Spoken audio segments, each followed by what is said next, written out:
Welcome to From the Front Lines. This is Jay Wilcox, and we're in Bradford County, Pennsylvania, with dairy farmer Carol French.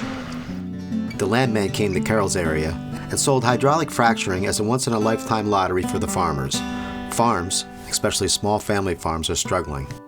The landman and the gas industry, they know this very well. The Frenches and their neighbors, they signed the contracts. They had no idea what was in store for them. In fact, the landman never mentioned hydrofracking at all. He didn't talk about truck traffic, 24-hour noise, water pollution, air pollution, things that are associated with the natural gas industry and hydraulic fracturing. He didn't talk about lease length, water usage, or radioactivity. So the farmers, they assumed these leases were similar to traditional gas leases they had signed in the past. These new leases, they were loaded with fine print. From the Front Lines, we'd like to welcome dairy farmer Carol French. We're excited that they were offering $25 an acre. We thought that was great. We thought maybe we should shut the door before the fool changed his mind. But then we had neighbors calling saying, hey, look, the landman is offering us $35 an acre. So then probably about 6 to 8 months of negotiating, we ended up getting some pretty good addendums at the time. And we ended up signing for $85 an acre. And we were really thrilled. This was in August 29th of 2006. 2 years later, they drilled on my neighbor, about 500 feet away from us. It was a vertical well, and it was an emotional roller coaster for a lot of us. It's like, oh no, they won the lottery. They got the well on their property. Within about 3 weeks, we realized that we were taken advantage of, that everything that was promised and we thought was in the lease was all a lie. We have a thing down in Pennsylvania, it's called the Clean and Green Act, where you pay, it's a differential on your farmer's taxes so you can continue agricultural use, and I think New York has a different name for it, but anyway, you have a 7-year penalty, and it's on the parcel. The gas company said that they would pay those penalties. When the county wanted to collect the penalties, the gas company says only on the affected area. You look at in your lease, and it will tell you that we will pay on the affected area. So they only had to pay $3,000, and the farmer had to pay $20,000. And in reality, they had to pay the $20,000. They never received royalties because it was only a test well. It was so new. Everything was becoming a lie. It was a light bulb moment for us. It's like, all right, we better understand what is going on. So Carolyn Knapp and I went to Susquehanna County. We watched Dimmick, and we really didn't know what was going on. There was a lot of fuss going on there. We saw some water. We saw some contamination. And it's like, it was iffy. We really didn't know if that was true or not. You know it's real when it happens to you, though. March 15th, 2011, our water turned. They started drilling the end of December 2010. January 2011, we had 3 wells surrounding our home. By July, we had 5 more. The final one was in October of 2011, and that's when our water stayed white for a whole week. 2 weeks later, our daughter got sick, and I'll show you what my water looks like. This is July this year's water, and this is what it looks like. It turns out white. When it comes out of the faucet, it's a very pearly white.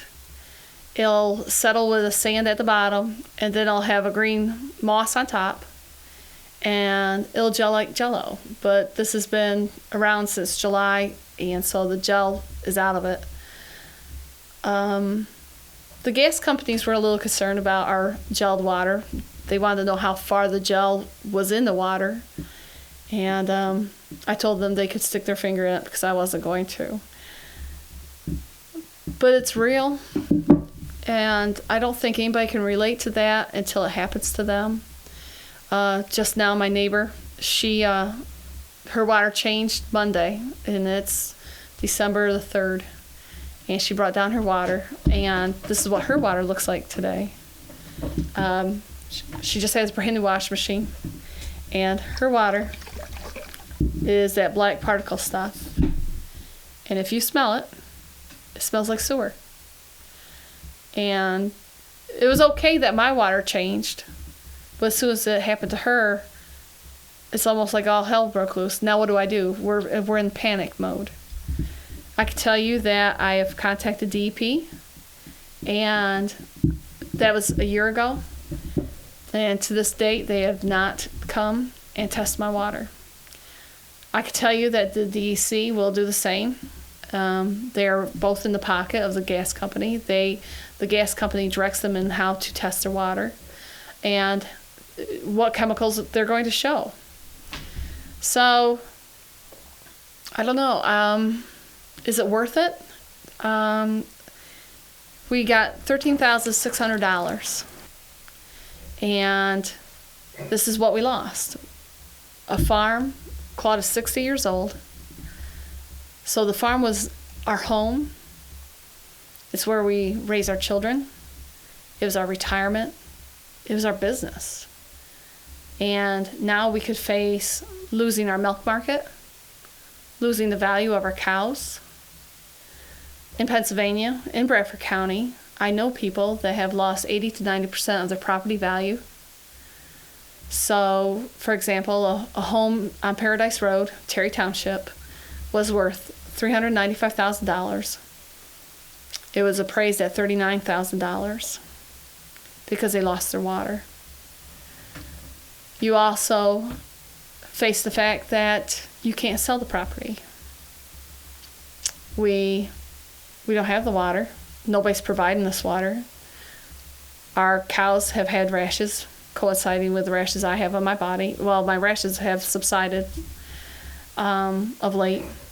My daughter, last year, right after the 2 weeks of white water, got sick. She ended up having a high fever.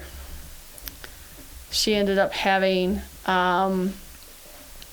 diarrhea. She lost 10 pounds in seven days. And she was curled up in a ball. And if anybody's out there watching and says, so what, if my water changes, I'll make enough money on royalties that I can buy my water, I can buy another place to go.